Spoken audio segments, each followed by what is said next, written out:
சோழ நாட்டின் மருத வளம் குறித்து எழுதுக. விளைச்சல் என்பதை எப்பொழுதும் கொண்டிருக்கும் வயல்களை கொண்டது காவிரிப்பூம்பட்டினம்.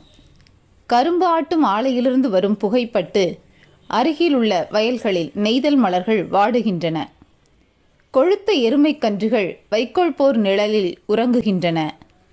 மா, பலா, தென்னை, பனை, வாழை ஆகிய மரங்கள் குலை குலையாக பழங்களை தருகின்றன. பாக்கு மரங்கள் காய்த்து குலுங்குகின்றன. மஞ்சள், இஞ்சி, சேனைக்கிழங்குகள் நன்கு விளைகின்ற நிலமாக சோழ நாட்டின் மருத நிலம் திகழ்கின்றது.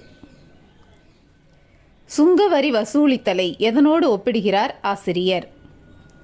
காவிரிப்பூம்பட்டினத்தில் சுங்கவரி வசூலிப்போர் சூரியனின் தேரில் பூட்டப்பட்ட குதிரைகளைப் போல ஒவ்வொரு நாளும் தவறாமல் சுங்கவரி வசூலித்து மன்னனின் பொருள்களை காத்து வந்தனர். வணிகர்களின் சிறப்பினை கூறுக. வணிகர்கள் நீண்ட நுகத்தடியின் நடுவில் உள்ள ஆணி போல தம்முடைய பொருட்களையும் பிறருடைய பொருட்களையும் சமமாக நினைத்து வாணிகம் செய்வர். தாம் வாங்கும் பொருள்களை மிகுதியாக வாங்கவும் மாட்டார். தாம் கொடுக்கும் பொருள்களை குறைவாக கொடுக்கவும் மாட்டார். வணிகர்களின் நடுவு நிலைமை தவறாமையை கொழுவதும் மிகை கொள்ளாது, கொடுப்பதும் குறை கொடாது எனும் அடிகளில் குறிப்பிடுகிறார் ஆசிரியர். புண்ணியம் முட்டா தன்னிழல் வாழ்க்கை. விளக்குக.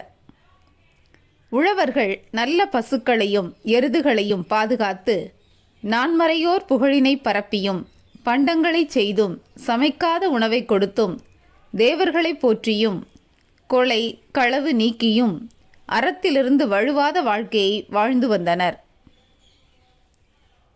காடு கொன்று நாடாக்கி குளம் தொட்டு வளம் பெருக்கி. விளக்குக.